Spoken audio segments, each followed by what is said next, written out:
பால் பாலபாஸ்கரன் கொடுக்கும் சிலுவையின் செய்தியை கேட்டுக்கொண்டிருக்கும் சகோதர சகோதரிகளையும் நண்பர்களையும் இச்செய்தி மூலமாக சந்திப்பதில் பெரும் மகிழ்ச்சி அடைகிறோம். தாம் ஒருவரே ஞானமுள்ளவருமாயிருக்கிற தேவனுக்கு இயேசு கிறிஸ்துவின் மூலமாக என்றென்றைக்கும் மகிமையும் கனமும் உண்டாவதாக. ஆமீன்.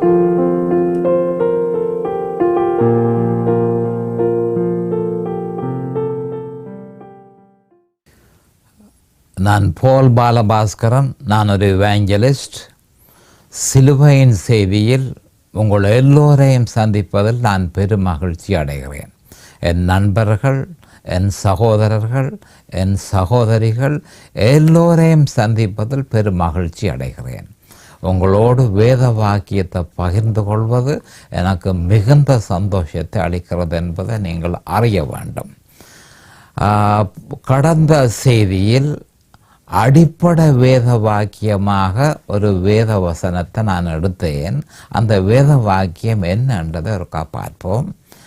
1 கொரிந்தியர் 2:2. இயேசு கிறிஸ்துவை சிலுவையில் அறையப்பட்ட அவரே அன்றி வேறொன்றையும் உங்களுக்குள் அறியாதிருக்க தீர்மானித்திருந்தேன். இது அடிப்படை வேத வாக்கியம். இந்த அடிப்படை வேத வாக்கியத்திலேயே அதை அடிப்படையாக வைத்துக்கொண்டு பிரசங்கத்தை நான் செய்து கொண்டிருக்கிறேன் என்பதை நீங்கள் அறிந்து கொள்ள வேண்டும். இப்பொழுது நாங்கள் ஜெபத்துக்கு கடந்து செல்வோம். இன்னும் கொஞ்சம் விவரமாக நாங்கள் பார்ப்பதற்கு முதல் நாங்கள் ஜெபத்துக்கு கடந்து செல்வோம். அருமையானங்கள் பிதாவே, உமக்கு ஸ்தோத்திரம். பரலோகத்தின் தேவனே, உமக்கு ஸ்தோத்திரம்.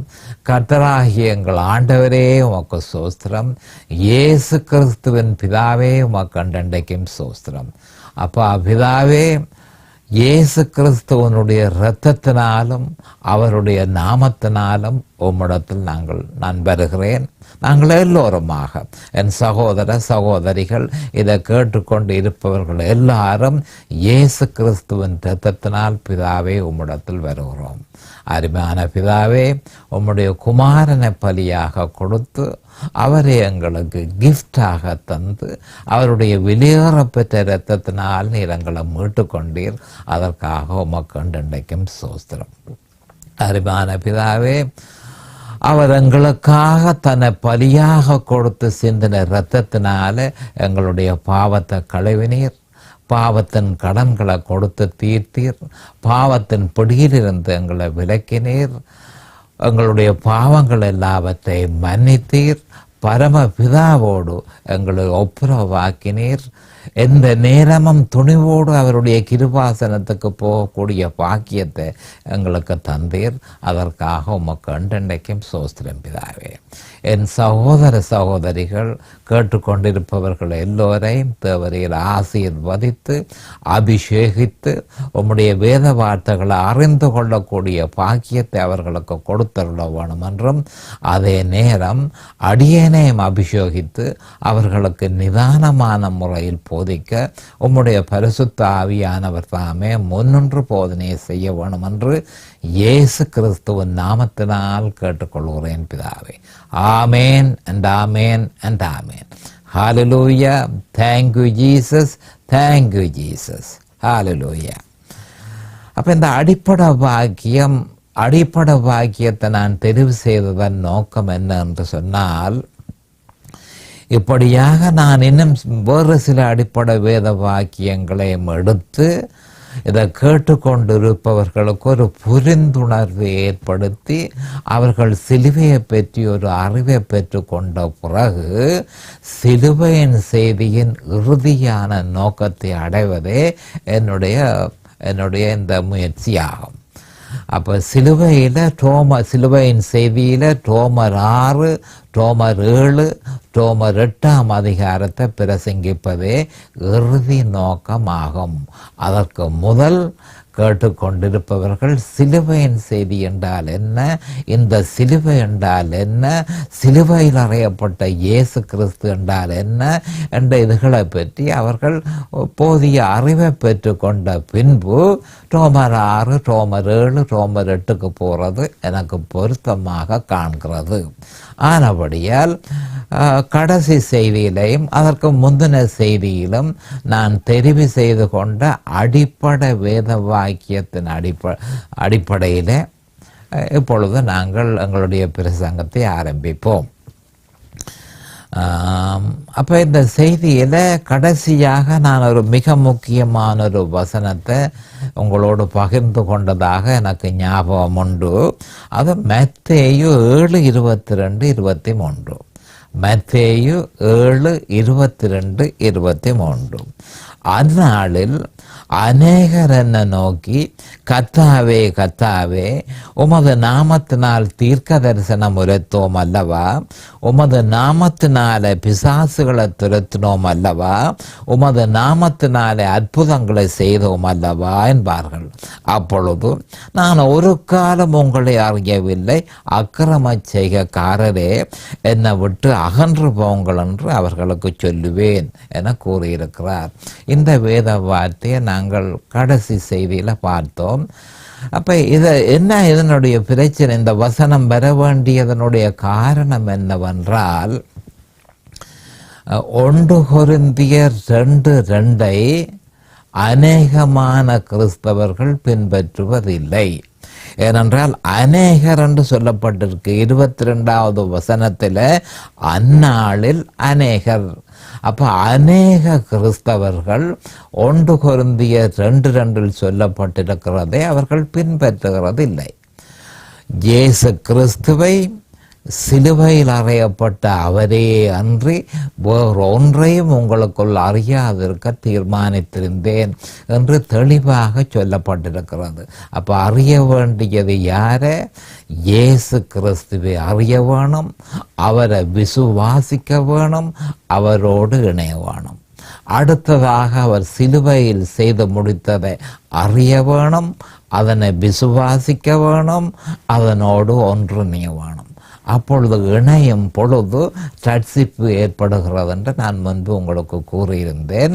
அப்போ இந்த மனுஷர்கள் மத்தேயு 7:22-23 இருக்கிற மனுஷர்கள் இயேசு கிறிஸ்துவை அறிய வேண்டிய பிரகாரமாக அறியவில்லை, அவர் சிலுவையில் செய்து முடித்ததை அறியவில்லை, அந்த விசுவாசத்தில் அவர்கள் நிலைத்திருக்கவில்லை. கடைசியில் அவர்கள் கண்ணை மூடின உடனே, அந்நாளில் கண்ணை மூடின உடனே அநேக கிறிஸ்தவர்கள்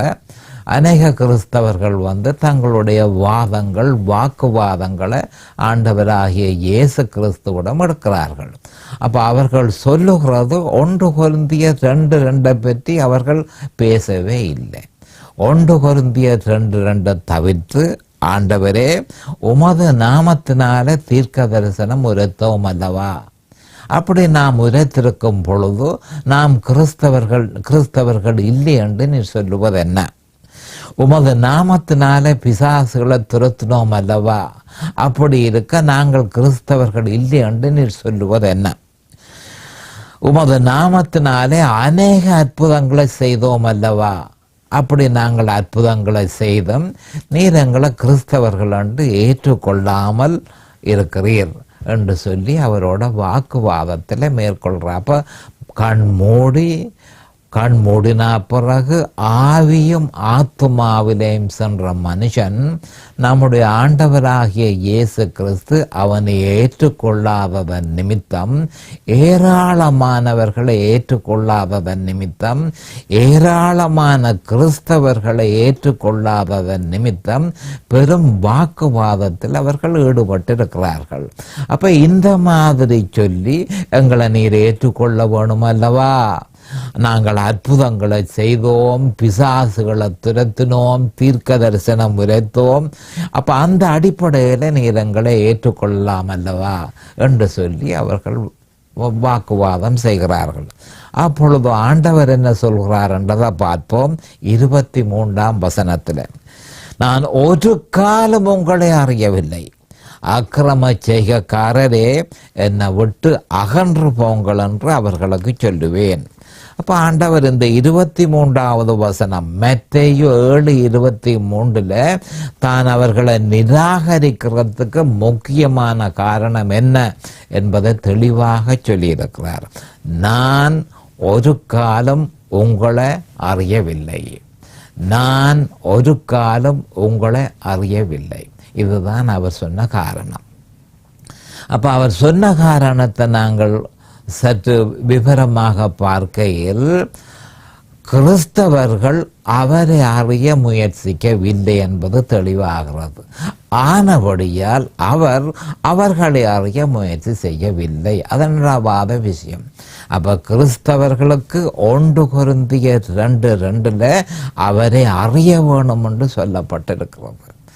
சிலுவையிலே அவர் செய்ததை அறிய வேணும் என்று சொல்லப்பட்டிருக்கிறது. அதை விசுவாசிக்க வேணும் என்று சொல்லப்பட்டிருக்கிறது. அந்த விசுவாசத்தில் நிலைத்திருக்க வேணும் என்று சொல்லப்பட்டிருக்கிறது. அந்த விசுவாசத்தோடு இணைய வேணும் என்று சொல்லப்பட்டிருக்கிறது. அப்போ இந்த மாதிரி இருக்க 1 கொரிந்தியர் 2:2 அநேக கிறிஸ்தவர்கள் பின்பற்றாததன் நிமித்தம், அதில் சொல்லப்பட்டிருக்கும் கட்டளைகளை நிறைவேற்றாததன் நிமித்தம் அவர்கள் மரித்தவுடன் பரலோக ராஜ்யத்துக்குள்ள நுழைய முடியாது என நம்முடைய கர்த்தராகிய இயேசு கிறிஸ்து தடை விதித்து அவர் சொல்லுகிற காரணம் என்னவென்றால், நான் உங்களை ஒரு காலம் அறியவில்லை, நான் உங்களை ஒரு காலம் அறியவில்லை. 1 கொரிந்தியர் 2:2 நீங்கள் பின்பற்றாததன் நிமித்தம், 1 கொரிந்தியர் 2:2 சொல்லப்பட்டது நீங்கள் செய்யாததன் நிமித்தம் நீங்கள் எல்லோரும் அக்கிரமக்காரர்கள் என்றும் எங்கே ஒரு முத்திரை சூட்டுகிறார். கவனமாக கேட்டுக்கொள்ளுங்கள். ஆனபடியால் தான் நான் எடுத்த முதலாவது அடிப்படை வேத வாக்கியம் மிகுந்த முக்கியத்துவம் வாய்ந்தது என்பதை அறிய வேணும். அப்போ 1 கொரிந்தியர் 2:2 எவன் பின்பற்றவில்லையோ அவனுக்கு நம்முடைய ஆண்டவராகிய இயேசு கிறிஸ்து என்ன பதில கொடுக்கிறார்? நான் ஒரு காலம் உங்களை அறியவில்லை. அது மட்டுமல்ல, 1 கொரிந்தியர் 2:2 பின்பற்றாததன் நிமித்தம் நீங்கள் எல்லோரும் அக்கிரம செய்கைக்காரர்கள். ஆனபடியால் நீங்கள் என்ன விட்டு நீங்கள் அகன்று போங்கள் என்று அவர்களுக்கு சொல்லுவேன் என்று மலைப்பிரசங்கத்தில் தெளிவாக சொல்லியிருக்கிறார். அப்போ அநேகர் என்று ஆரை சொல்லப்படுகிறது? கிறிஸ்தவர்களே சொல்லப்படும். உலகத்தை அல்ல, இயேசு கிறிஸ்துவை அறியாதவர்களை பற்றி சொல்லவில்லை. இயேசு கிறிஸ்துவை மனதார ஏற்றுக்கொண்டு ரட்சிக்கப்பட்ட மனுஷர்கள் பின்பு சொற்ப காலத்தில் அவர்களை ஆண்டவரை விட்டு விலகி போனதன் நிமித்தம் எப்படி விலகினார்கள்? சிலுவையில் அறையப்பட்ட இயேசு கிறிஸ்துவிலே இருக்க வேண்டிய விசுவாசத்தை திசை திருப்பி தங்களுடைய கிரியைகளுக்கும் தங்களுடைய விருப்பங்களுக்கும் அவர்கள் திசை திருப்பினதன் நிமித்தம் அவர்கள் கிறிஸ்துவை விட்டு விலகி போனார்கள். அப்போ அநேக கிறிஸ்தவர்கள் இந்த மாதிரி விலகுவார்கள் என்பதை நாம் தெளிவாக அறிந்திருக்க வேணும். இவர்கள் வேறொன்றை அறிய முயற்சித்ததனால் கிறிஸ்துவையும் அவர் சிலுவையில் நிறைவேற்றியதையும் இவர்கள் விசுவாசிக்கவில்லை. அதற்கு பதிலாக தம்முடைய கிரியைகளையே அவர்கள் விசுவாசித்தார்கள். கிறிஸ்து சொன்ன கட்டளையை அவர்கள் பின்பற்றவில்லை. தமக்கு விருப்பமான தமக்கு பிரியமான கட்டளைகளையே அவர்கள் பின்பற்றினார்கள். கிரியைகளை பின்பற்றினார்கள், தம்முடைய விருப்பங்களை பின்பற்றினார்களே தவிர 1 கொரிந்தியர் 2:2 அவர்கள் பின்பற்றவில்லை என்பது தெளிவாக இருக்கிறது. அப்போ மத்தேயு 7:22 மறுபடியும் ஒருக்கா பார்ப்போமானால், அந்நாளிலே என்ன நோக்கி.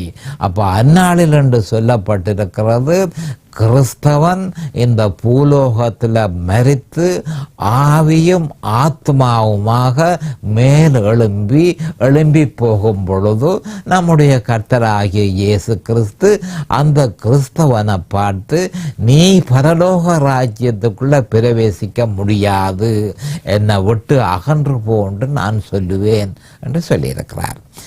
அப்போ கர்த்தாவே கர்த்தாவே அவர்கள் உடனடியாக தங்களுடைய வாக்குவாதங்களை ஆண்டவர்கிட்ட 45 வருஷம் 50 வருஷமாக அவர்கள் சர்ச்சுக்கு போனார்கள், வேதத்தை அவர்கள் படித்தார்கள், பல்வேறு விதமான ஊழியங்களிலே அவர்கள் ஈடுபட்டார்கள். ஆனால் இப்போ மறுபடியோ பயங்கரமான ஒரு பதில் கர்த்தராகிய இயேசு கிறிஸ்துவிடமிருந்து வருகிறது. அப்போ உடனடியாக அவர்கள் தங்களுடைய நியாயங்களை அவர்கள் அவருக்கு முன்பாக சமர்ப்பிக்கிறார்கள். அந்த நியாயங்களை அவர் ஏற்றுக்கொண்டு தங்களை பரலோக ராஜ்யத்துக்குள்ளே அனுமதிப்பார் என்ற எண்ணத்துடன் அவர்கள் தங்களுடைய நியாயங்களை சமர்ப்பிக்கிறார்கள். அந்த நியாயங்கள் என்ன? கர்த்தாவே, கர்த்தாவே, உமது நாமத்தினால் தீர்க்க தரிசனம் உரைத்தோம் அல்லவா? உமது நாமத்தினால் பிசாசுகளை துரத்தினோம் அல்லவா? உமது நாமத்தினாலே அநேக அற்புதங்களை செய்தோம் அல்லவா? ஆனால் நடந்ததென்ன? அவர்கள் கிறிஸ்து என்ற மனுஷனை அறியவில்லை, அவர் சிலுவையில் நிறைவேற்றியதை அறியவில்லை. மற்றது எல்லாவற்றையும் அவர்கள் அறிந்தார்கள். ஆனால் அதை அறிய சொல்லி ஆண்டவர் 1 கொரிந்தியர் 2:2 சொல்லவில்லை. அப்பொழுது மத்தேயு 7:23 அவருடைய பதிலை கவனமாக பாருங்கள். அப்பொழுது நான் ஒரு காலம் உங்களை அறியவில்லை, அக்கிரம செய்கைக்காரரே, என்னை விட்டு அகன்று போங்கள் என்று அவர்களுக்கு சொல்லுவேன் என்றார். அப்போ இந்த வசனம் ஒரு எல்லா கிறிஸ்தவர்களும் மிகுந்த கரிசனையோட மிகுந்த ஆர்வத்தோட அறிய வேண்டிய மிக முக்கியமான ஒரு வசனம்.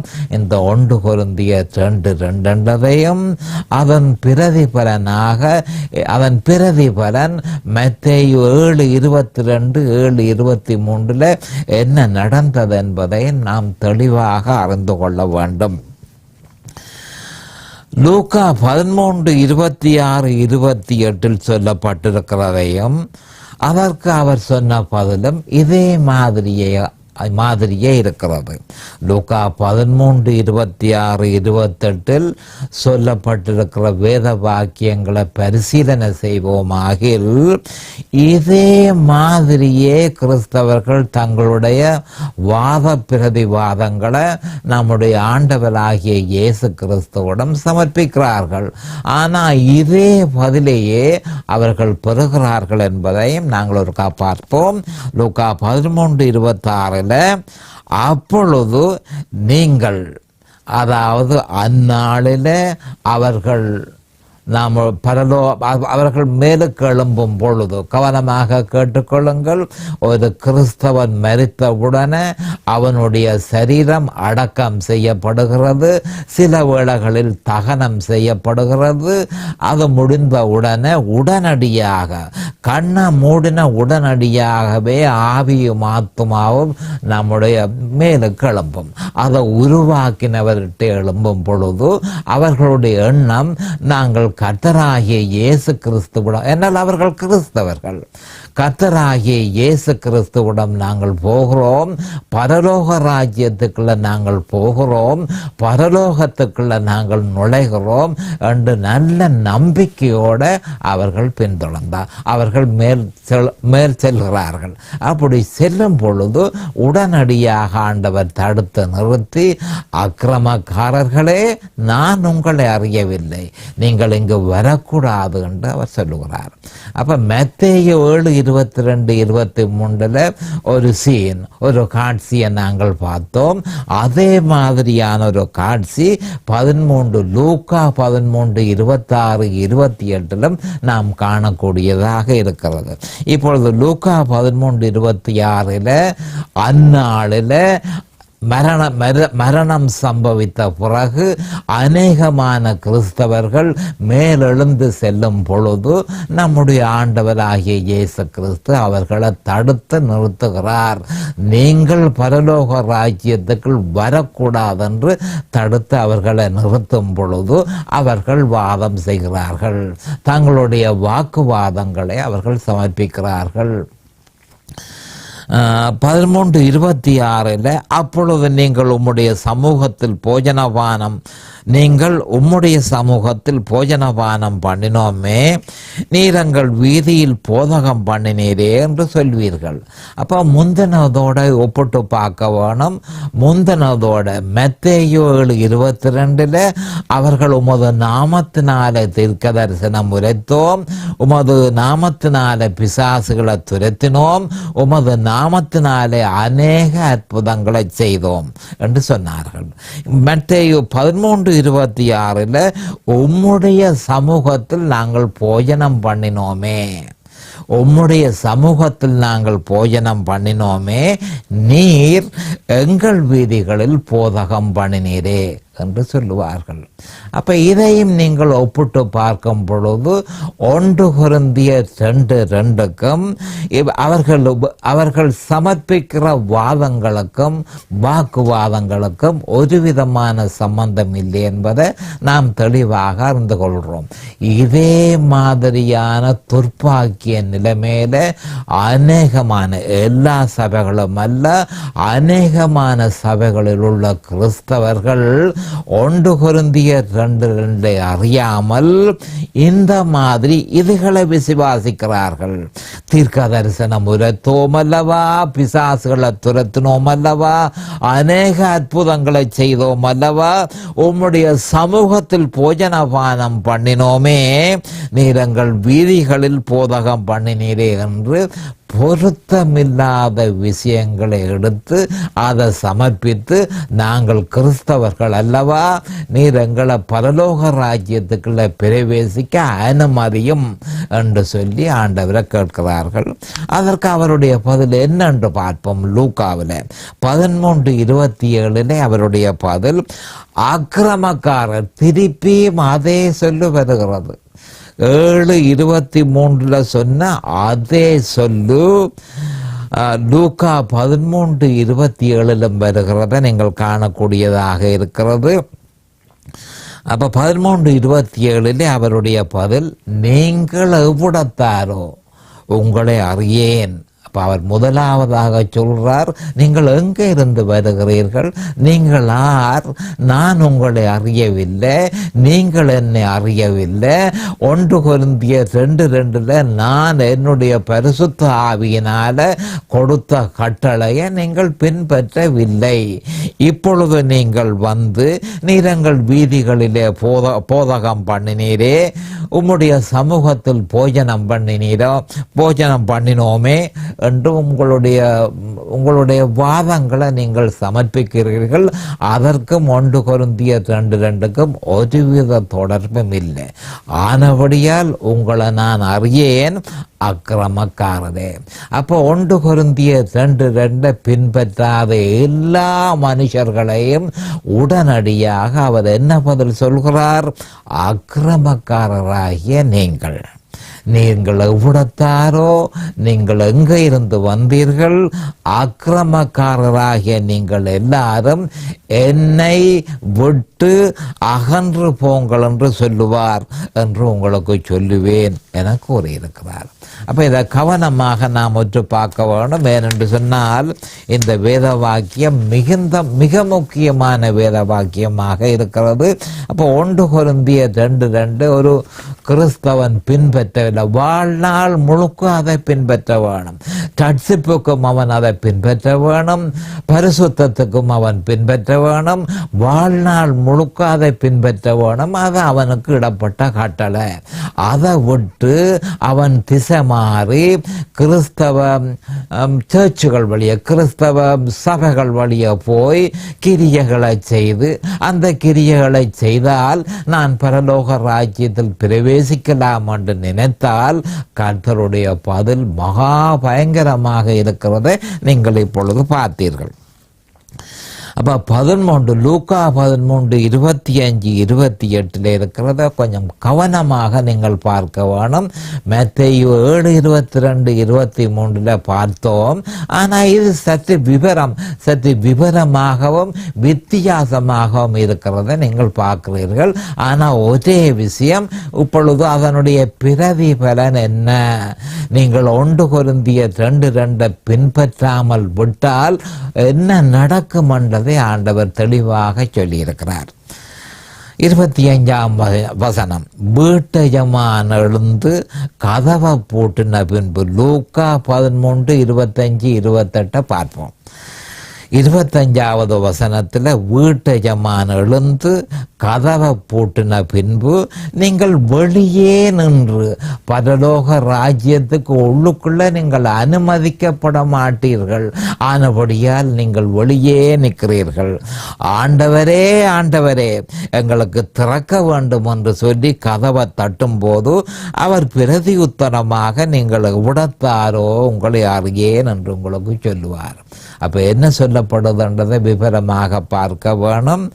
அப்போ கிறிஸ்தவர்கள் போய் கதவை தட்டி ஆவியிலையும் ஆத்மாவிலையும் இருக்கிறார்கள். சரீரம் இல்லை.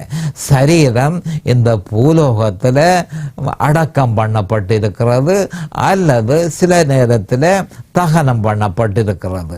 அவர்கள் மேலெழுந்து போய் கதவை தட்டுகிறார்கள். கதவை தட்டி ஆண்டவரே ஆண்டவரே நாங்களும் பரலோக ராஜ்யத்துக்குள் பிரவேசிக்க வேண்டும், நீர் எங்களுக்கும் திறக்க வேண்டும், எங்களுக்கு திறக்க வேண்டும் என்று சொல்லி கதவை தட்டும் போது அவர் பிரதி உத்தரமாக என்ன பதிலை சொல்கிறார் என்றதை பார்ப்போம். நீங்கள் எவ்விடத்தாரோ உங்களை அறியேன். அப்போ என்ன சொல்கிறார்? நான் உங்களை அறியேன், நீங்கள் என்னை அறியாததனால நான் உங்களை அறியவில்லை என்று சொல்லி அவர் சொல்கிறார். அப்போ 26வது வசனத்தை பார்ப்போம். அப்பொழுது நீங்கள் உம்முடைய சமூகத்தில் போஜனம் பண்ணினோமே, நீரங்கள் வீதிகளில் போதகம் பண்ணினீரே என்று சொல்வீர்கள். பொருத்தமில்லாத தேவையற்ற ஆகியுமென்று நீங்கள் எனக்கு முன்பாக சமர்ப்பிப்பீர்கள். நீங்கள் என்னோடு இணைந்ததுண்டோ, என்னை அறிந்ததுண்டோ, என்ன விசுவாசித்ததுண்டோ என்பதை பற்றி நீங்கள் ஒரு விதமான ரெஸ்பான்ஸும் உங்களிடத்தில் இருந்து நான் காணவில்லை. பொருத்தமில்லாத விஷயங்களை நீங்கள் இப்படி இதை நாங்கள் செய்தபடியால் நாங்கள் உம்மை பற்றி கொண்டிருந்தோம், இதை நாங்கள் செய்தபடியால் நாங்கள் உம்மை பின்பற்றினோம் என்று சொல்கிறீர்கள். 27வது வசனத்தை பார்ப்போம். ஆனாலும் அவர் நீங்கள் எவ்விடத்தாரோ உங்களை அறியேன், அக்கிரமக்காரராகிய நீங்கள் எல்லாரும் என்னை விட்டு அகன்று போங்கள் என்று சொல்வார் என்று உங்களுக்கு சொல்லுகிறேன். அப்போ அவர் சொல்கிறார் என்ன மாதிரி என்று சொன்னால், அதே மாதிரி மத்தேயு 7:22-23 சொன்ன மாதிரியே இங்கு சொல்லப்படுகிறது. 28ஆம் வசனத்தை நீங்கள் பார்க்கும் பொழுது சற்று வித்தியாசம் இருக்கிறத நீங்கள் பார்ப்பீர்கள். நீங்கள் ஆபிரகாமையும் ஈசாக்கையும் யாக்கோபையும் சகல தீர்க்கதரிசிகளையும் தேவனுடைய ராஜ்யத்தில் இருக்கிறவர்களாகவும் உங்களையோ புறம்பே தள்ளப்பட்டவர்களாகவும் காணும் போது உங்களுக்கு அழுகையும் பற்கடிப்பும் அங்கே உண்டாயிருக்கும். அப்போ என்ன சொல்கிறார்? 1 கொரிந்தியர் 2:2 நீங்கள் பின்பற்றவில்லை, நீங்கள் என்னை அறியவில்லை, நீங்கள் என்னை விசுவாசிக்கவில்லை, நீங்கள் என்னோடு இணையவில்லை. ஆனபடியால் எல்லா தீர்க்கதரிசிகளும் இங்கு பரலோக ராஜ்யத்தில் இருக்கிறார்கள். ஆனால் நீங்களோ புறம்பாக தள்ளப்படுவீர்கள். அப்போ அதனுடைய அர்த்தம் என்ன? நரகத்துக்குள்ள நீங்கள் தள்ளப்படுவீர்கள், அங்கே அழுகையும் பற்கடிப்பும் இருக்கும் என்று சொல்லி ஆண்டவர் ஒரு பயங்கரமான ஒரு செய்தியை தந்திருக்கிறார். நேரம் சமீபமாகிவிட்டது. நாளை மறுபடியும் உங்களை சந்திக்கும் வரை கர்த்தராகிய இயேசு கிறிஸ்துவின் நாமத்தினால் நான் உங்களை ஆசீர்வதிக்கிறேன். அவருடைய கிருபையும் இரக்கமும் உங்களுக்கு தாராளமாக கிடைப்பதாக இயேசுவின் நாமத்தில் பரிசுத்த பிதாவே. ஆமென் அண்ட் ஆமென் அண்ட் ஆமென். இந்த சிலுவையின் செய்தியை கேட்பவர்கள் அதன் ஆவிக்குரிய பலனை பூரணமாக அடைய வேண்டும் என்பதே நம்முடைய பிரார்த்தனையாகும். தொலைபேசி மூலம் தொடர்பு கொள்ள விரும்புவோர் 647-465-1224 மூலமும், இமெயில் மூலம் தொடர்பு கொள்ள விரும்புவோர் paulbalabaskaran@gmail.com மூலமும் தொடர்பு கொள்ளலாம்.